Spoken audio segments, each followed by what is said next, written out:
Hai guys, balik lagi nih sama gua. Oke, sekarang gua mau promosiin diri gua sendiri nih. Gua sekarang lagi ada di Citra Raya. Kalau lo mau lebih tahunya lagi, Citra Raya tuh di Tangerang, Provinsi Banten, Kecamatan Cikupa. Gua sekarang lagi ada di sekitar Eko Plaza yang lagi mau dibangun. Pokoknya dekat Cihos, Ciputra Hospital. Gua sekarang lagi ngajarin temen gua belajar setir mobil. Terus gua pengen ngasih tahu nih ke lu pada, kalau ada yang pengen belajar setir mobil, bisa ke gua. Biayanya gratis deh pokoknya. Lo bisa tanya ke kursus-kursus setir mobil kayak gitu. Tanya deh, pertama lu datang tanya dulu sebulan berapa. Terus misalnya udah dipatok harganya berapa, lu tanya satu minggu itu berapa kali pertemuan ya San ya. Satu minggu berapa kali pertemuan. Terus lu tanya tuh, misalnya satu minggu ada 3 kali pertemuan, lu tanya biayanya berapa. Misalnya 500.000, ya udah lu kaliin aja sebulan tuh kira-kira habis berapa. Kalau sama gua gratis. Lu nggak usah lu pada nggak usah ini deh, nggak usah khawatir. Gua instruktur tersertifikat, maksudnya ya gua nggak ilegal, gue legal, gue punya SIM, tenang aja. Pokoknya keselamatan nomor 1 di gue. Pokoknya lu belajar sama gue gratis, dijamin bisa. Kapan lagi, nggak ada kan yang begitu. Pokoknya sama gue gratis deh biaya. Terus ini temen gue nih sekarang lagi belajar stabilin gas, terus kopling, rem gitu. Terus ada lagi yang ya menurut gue ya belum enak lah ya dibilangnya, jalannya ya masih, ya tahu sendiri kalau misalnya kopling tiba-tiba dibuka gitu, maksudnya dilepas tiba-tiba kan kaget gitu kan, mobil pasti ya maju mundur gitu kan. Nah pokoknya gua tuh di kursus ini, bukan kursus sih, maksudnya lebih ngajarin mobil ya. Terus juga gua nggak merasa pinter, nggak mungkin. Kalau dalam diri gua itu tahapan gua untuk ngajarin orang belajar setir mobil tuh ada 3. Tadi yang pertama udah gua sebutin. 1, stabilin gas, setir, gas, rem, kopling. Terus yang kedua nih, masukin mobil ke dalam garasi, ke dalam rumah. Itu perlu juga tuh, itu feeling biasanya. Tapi ya awalnya itu ya yang penting jalan aja dulu, stabilin gas, rem, kopling. Masukin mobil maju nih ya, buntutnya ada di belakang, palanya di depan. Nah masukin mobil secara buntutnya di atas, maksudnya buntutnya jadinya di atas tuh, palanya di bawah. Buntut pala itu buntut mobil ya, belakang nih pala mobil, depan. Jadi ya tahapan itu yang kedua tuh ya dari gua. Terus ada 3, yang satu lagi, yang ketiga, yang terakhir nih, parkir juga boleh. Parkir tuh termasuk parkir tapi itu masuk ke poin 2. Parkir juga, itu kan parkir tuh masukin garasi itu, masukin mobil ke garasi itu masuk parkir ya. Parkir pokoknya udah bisa masukin mobil ke dalam garasi, masukin maju atau masukin lu dari buntut belakang di atas gitu kan, buntut belakangnya di depan, terus palanya mobil di depan, atau sebaliknya pala di belakang, buntutnya di depan gitu kan. Itu buntut mobil ya, ingat ya, jangan sampai salah. Itu lo udah pasti bisa deh parkir, kayak gimana ceritanya deh pokoknya. Terus yang ketiga, poin ketiga, ini gimana ceritanya nih kalau lu, ya gimana ceritanya kalau lu lagi jalan gitu kan, ke puncak atau pokoknya yang bukit-bukit begitu, lalu bawa mobil kopling lagi, maksudnya manual, bukan otomatis ya, bukan matic. Nah itu gimana caranya kalau misalnya lu itu, gua kasih ujian deh. Jadi bukan ujian ya, jadi kan namanya puncak itu kan pasti kan jalannya tuh ada bukit gitu kan, namanya puncak ya kan. Nah ini mobil lu lagi kejebak macet nih. Nah depan mobil lu itu ngerem ya kan, namanya macet ya kan, padet gitu kan. Nah depan mobil lu, sedangkan depan mobil lu itu ngeremnya pas di tanjakan. Nah lu juga kejebak pas di tanjakan. Nah lu pasti langsung berhenti kan, ngerem kan, set rem. Nah itu langsung lu bantu untuk pengereman itu, lu bisa bantu dengan rem tangan ya kan.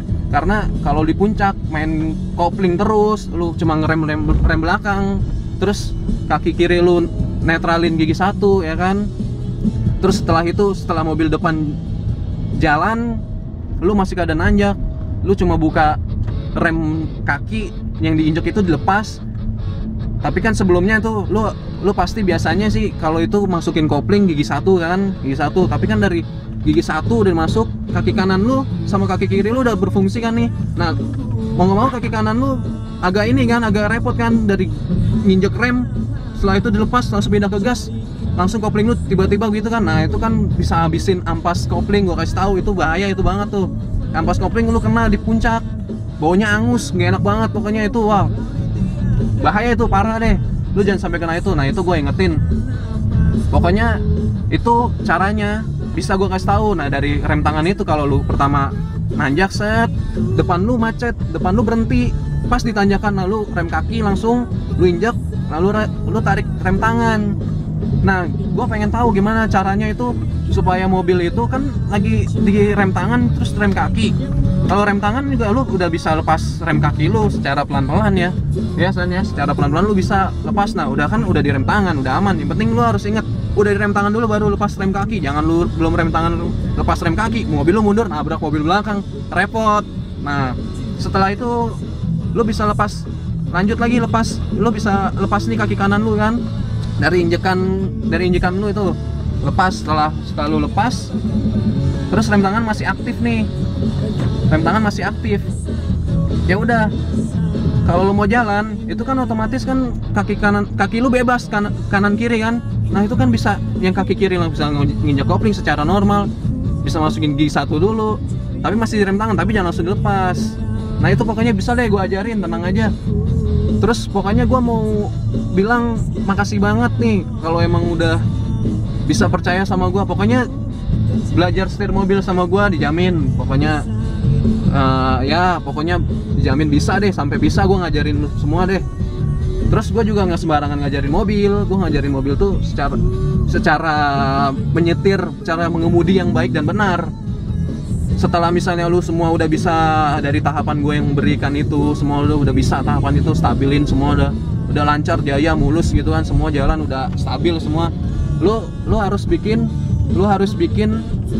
SIM biar kayak gua, jangan ilegal, legal. Jadi enak lu kalau itu, ya lu udah pede lah ibaratnya kan, jadinya kan udah legal, udah enak, lu udah punya SIM, lu udah tercatat pokoknya di Kepolisian Republik Indonesia ya kan. Pokoknya jangan sampai lu nggak bikin SIM setelah lu bisa bawa mobil kemana-mana tapi lu belum punya SIM. Jangan, menurut gua jangan begitu. Menurut gua sih ya lu bikin SIM dulu aja. Terus oh ya, gua agak lupa nih tadi kan, kalau kursus setir mobil lu udah sebulan itu, tapi kan lu hitung-hitung dulu aja, lu datang nanya sebulan berapa mas, misalnya kan. Kalau yang lain mas, kalau yang mbak ya iyalah ya kan. Nah lu tanya, mas misalnya sebulan berapa ya kan gitu. Oh misalnya sekian ya kan, bayarannya per minggu gitu, per minggu berapa kali pertemuan, misalnya 3, satu minggu 3 kali pertemuan itu berapa, misalnya 500.000. Nah lu kaliin aja sebulan itu berapa. Tapi itu kalau lu udah bisa lancar bawa mobilnya, stabil, udah bisa lah ibaratnya gitulah, lu udah lancar gitu naik mobil itu, setir kursus mobil bisa ngeluarin SIM. Tapi kalau gua ngeluarin SIM juga lewat kepolisian tetap, bukan ngeluarin ya, jadi dia ada bantuan juga orang kepolisian gitu.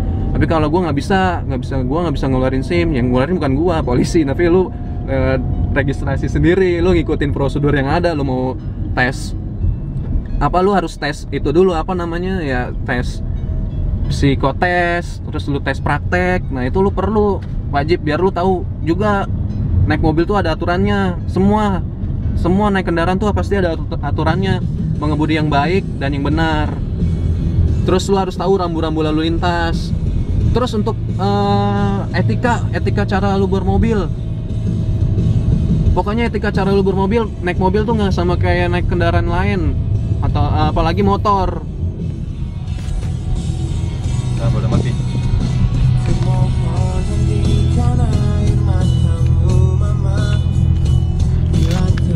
Apalagi kayak naik motor gitu kan, bukan gua bilangin, gua kasih tahu, bukan kayak naik motor. Lu harus mengalah banget, lu dituntut untuk mengalah. Nih seperti begini nih kan tuh, agak mengalah. Jadi mengalah, dan jangan lupa sen kalau lu mau belok. Jangan kayak ibu-ibu sen belok kiri naik motor, kalau lu keadaan lu lagi naik mobil, lu di depan gitu kan, ngelihat ibu-ibu lagi sen belok kiri tapi kagak belok kiri, akhirnya belok kanan. Nah itu kan lu naik mobil bakalan bingung, ya kan? Tapi keadaannya kalau misalnya lu juga naik mobil sennya malah ngaco, ya lu keadaannya juga lu sama bakal bisa bikin bingung orang yang di belakang lu. Jangan sampai lupa rem tangan lagi. Jangan sampai lupa sen kiri kanan. Oke, kayaknya sih itu aja nih. Ini temen gue kayaknya udah lumayan sih, udah 2 tahapan, tinggal dilancarin aja sih. Oke, itu aja sih. Kalau misalnya mau serius belajar sama gue, kurs apa, setir mobil, belajar mobil gitu ya, belajar mobil sama gue. Nomor handphonenya udah kasih dong. Iya, lu bisa hubungin nomor handphone gue, WhatsApp gue, pin BB gue. Lu tinggal komen aja di bawah ini, ntar nih ada nih setelah gue upload ini videonya. Oke, kayaknya sih menurut gua itu aja yang pengen gua sampein. Kalau emang kalian suka sama video ini, ya kalian bisa like, bisa subscribe, kalian bisa support kita terus biar gua nih bisa, termasuk gua, biar gua bisa bikin video-video yang lebih lebih keren lagi, lebih gokil lagi, lebih menarik, lebih ceritanya nyambung lah, lebih ke informasi. Gue sih sebenarnya pengennya sih menyampaikan ini untuk informasi aja. Kalau gue ngajarin mobil, khususnya di daerah Tangerang gitu, khususnya di daerah Tangerang, lu bisa belajar mobil sama gue gratis. Pokoknya tenang aja deh, pokoknya tanpa dipungut biaya sepeser pun. Temen gue aja tahu dah, pokoknya tenang lah. Oke, itu aja. Kayaknya udah cukup deh. Ya udah, thanks.